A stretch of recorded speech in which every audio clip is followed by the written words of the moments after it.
Bom, a gente continua falando do Flávio Bolsonaro porque ele acabou pedindo ao presidente do Supremo Tribunal Federal, Edson Fachin, que retire das mãos do Flávio Dino a relatoria da investigação sobre o filme Dark Horse, sobre os repasses de dinheiro de recursos para o Dark Horse. Ele pede para que esse processo vá para as mãos do ministro André Mendonça. E qual é a justificativa? Evitar decisões conflitantes, já que Mendonça também analisa outra apuração ligada ao financiamento do filme. Tem matéria no portal Metrópolis, eu nem estou com ela aberta aqui, deixa eu abrir com vocês, mas tem matéria também do Dark Horse, desse pedido para que o processo vá para as mãos do ministro André Mendonça por vários motivos. Um dos motivos é porque o André Mendonça já tem um processo Bolsonaro para o Supremo Tribunal Federal. E aqui tem um detalhe importante, porque por que esse tema foi parar na mão do Flávio Dino? Porque o ministro Flávio Dino é o relator de todos os casos que são relativos a emendas parlamentares. E dentro dessa investigação do repasse de dinheiro para o Dark Horse, há aí uma investigação específica de parlamentares da direita terem enviado dinheiro para pagar o filme, para custear o filme. No português bem claro é isso. E além de parlamentares, há também uma investigação da Polícia Civil de São Paulo que investiga se uma secretaria específica, se eu não me engano, Secretaria de Cultura ou Secretaria de Turismo, podem me corrigir aí, mas uma secretaria específica da Prefeitura de São Paulo também teria desviado recursos que iriam para a instalação de pontos de Wi-Fi na cidade para custear o filme Dark Horse. Então, por isso... Inovação e tecnologia. Isso, obrigada, Renato. Obrigada, eu não me lembraria jamais o nome. Mas, por isso, está nas mãos do Flávio Dino, porque ele é o ministro que trata de toda a investigação e de tudo que diz respeito a emendas parlamentares. E quem impetrou a ação no Supremo Tribunal Federal acabou pedindo, inclusive, que caísse nas mãos do próprio ministro Flávio Dino. Então, tá aí, o Flávio Bolsonaro, em época de pré-campanha, tentando mudar a destinação da relatoria desse caso específico para ver se ele consegue um fôlego e evitar que a campanha dele desmonte ainda mais por conta do caso Dark Horse. E aí, já passo a palavra para o Felipe. A mudança de relatoria para o André Mendonça pode, de fato, beneficiar o Flávio Bolsonaro? A gente tem que levar em conta que o André Mendonça hoje é relator de casos importantíssimos dentro do Supremo Tribunal Federal e grande aliado, amigo próximo de quem? Michele Bolsonaro. Leila, tem questões internas do Supremo Tribunal Federal que realmente eu não consigo entender, né? É porque todo mundo sabe que o grande escândalo, pelo menos que foi mostrado recentemente sobre esse assunto, foi o áudio do Flávio Bolsonaro para o Daniel Vorcaro pedindo dinheiro, né, para o filme Dark Horse, da monta de mais de 150 milhões de reais, se não me engano. O valor é astronômico. Passava de 100 milhões de reais, né? E boa parte dele foi transferido do Daniel Vorcaro, por meio de vários subsidiários do Banco Master, para a produtora do filme sobre Jair Bolsonaro, né? Inclusive, parte foi para os Estados Unidos, né, com o advogado do Eduardo Bolsonaro, que tinha um fundo, né, que supostamente era envolvido no pagamento de despesa do filme. Então, pela lógica, né, esse caso tem que ir para o André Mendonça. E mais ainda, né, eu lembro que tem um processo, né, que caiu nas mãos do Alexandre de Moraes exatamente sobre esse assunto, né? E o Alexandre de Moraes pediu para o caso encaminhar para o André Mendonça. Então, o André Mendonça tem um caso semelhante sob a sua alçada, que investiga exatamente recursos que foram dados pelo Daniel Vorcaro para o Flávio Bolsonaro e a ligação, né, e expandiu a investigação, inclusive, para verificar se o dinheiro foi, de alguma forma, repassado para pagar as custas da vida do Eduardo Bolsonaro nos Estados Unidos, né? E agora, né, resolvem colocar mais um ministro na jogada, porque tangencialmente, né, algumas emendas parlamentares de uma monta menor do que o dinheiro que chegou diretamente do Daniel Vorcaro para o Flávio Bolsonaro, né, relacionado ao filme, né? E aí quem cuida da emenda parlamentar do processo é o Flávio Dino. Então temos dois processos sobre o mesmo assunto com dois ministros diferentes, né? Pela lógica, né, o ministro que recebe o processo anteriormente, ele é obrigado, né, pelas leis processuais, a compreender os outros processos sobre o mesmo assunto, né, sob pena de termos decisões diferentes sobre os mais variados assuntos. Aí eu não consigo entender que o Dino, que é um bom jurista, né, apesar de eu não concordar com ele em tudo, em todas as decisões, ele é um bom jurista, ele resolveu pegar esse processo e continuar fazendo expedientes, decisões interlocutórias nesse processo. Para mim, a lógica e o que deveria ter acontecido era o processo ter ficado, sim, sob a alçada do André Mendonça, até porque ele já está investigando, né, esse processo e o repasse do Daniel Vocaro para a produtora do filme Dark Horse. Então não tem nenhuma lógica esse processo ficar sob o Flávio Dino,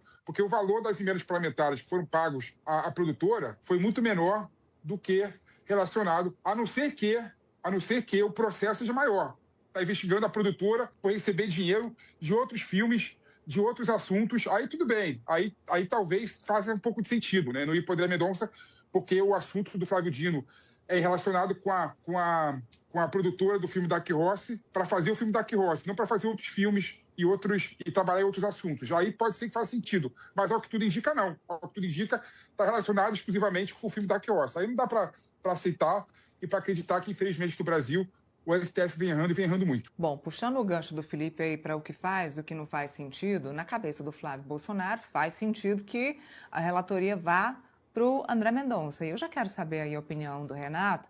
Muda alguma coisa no jogo que nessa altura do campeonato a relatoria desse assunto vá parar na mão do André Mendonça? Olha, o que o Flávio está querendo fazer ao ter essa alteração, primeiro, jogar esse processo para um ministro que foi indicado pelo pai dele, né? Como se essa indicação fizesse com que o ministro tomasse determinada postura ou não acerca disso. Eu tenho algumas dúvidas, tá? Se esse processo ele deve continuar com o ministro André Mendonça ou com o Flávio Dino. Por quê? No caso do Flávio Dino, né? Ele está investigando as emendas parlamentares e eu não acredito que essa monta que tenha sido direcionado tanto por deputados estaduais aqui em São Paulo, deputados federais, né? Mandaram milhões de reais, ou seja para essa produtora, ou seja por organizações que eram lideradas pela tal da Karina, né? Que estava à frente aí do Dark Horse. Me parece que são valores bastante relevantes e que se já está tendo essa investigação acerca das emendas parlamentares, de como elas foram utilizadas, há um motivo, e eu entendo motivo, de estar com o Flávio Dino. Como também há um bom motivo de, eventualmente, continuar com o ministro André Mendonça por toda a investigação envolvendo o Banco Master.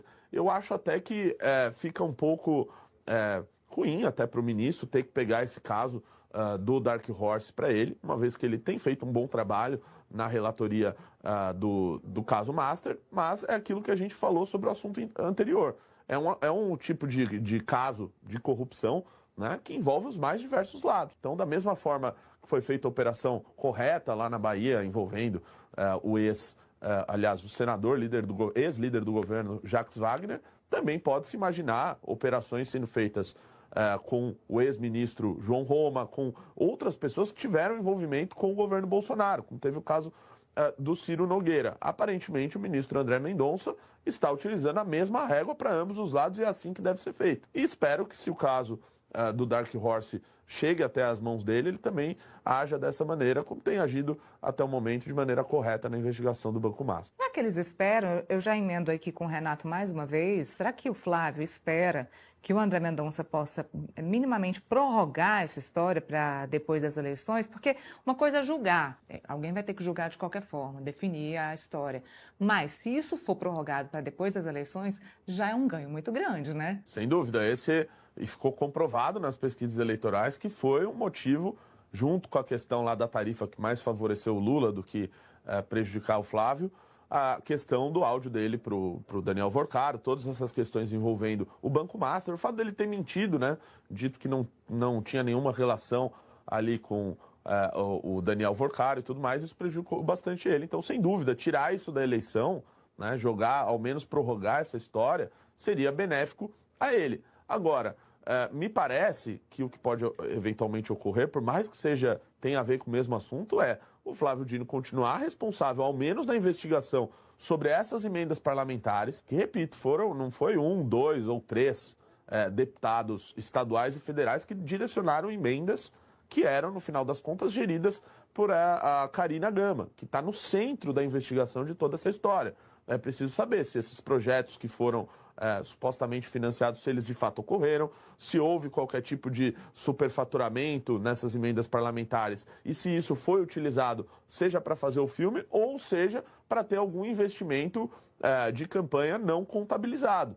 Tá? Inclusive, essa é outra questão que eu imagino que o TSE vai ter que falar sobre o filme Dark Horse. A gente está falando de um filme que teve um pedido de financiamento de 134 milhões de reais, inclusive é até maior do que o contrato que o Daniel Vorcaro tinha com a esposa do Alexandre de Moraes, né, um valor até maior do que os 129 milhões, e que foram pagos algo em torno de 70, 80 milhões de reais. Ou seja, a gente está falando de um investimento que foge, inclusive, do teto eleitoral que pode ser gasto por um pré-candidato à presidência da República. Fica claro para todos, inclusive o próprio Flávio Bolsonaro fala sobre isso, de que é um filme sobre a história do pai dele e tudo mais. Isso, obviamente, tem impacto eleitoral e esse é o intuito deles. Tanto é que o filme era para ser lançado em setembro, ou seja, no meio do período eleitoral, de que haja, do meu ponto de vista, uma investigação por parte, então, do TSE sobre um investimento acima do teto de campanha,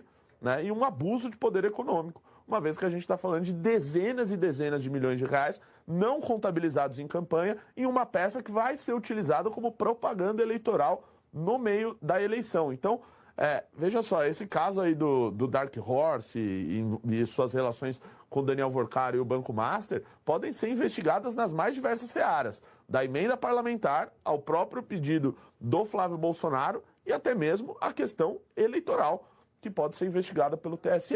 Muita água para correr sobre essa ponte ainda. Eu continuo falando sobre Supremo Tribunal Federal porque, mudando de ministro, o ministro Alexandre de Moraes determinou que a Polícia Federal ouça o senador Flávio Bolsonaro e deu um prazo de 10 dias para que ele fale sobre aquele caso em que ele é investigado sobre calúnia contra o presidente Lula. A decisão atende a um pedido do Procurador-Geral da República, Paulo Gonet.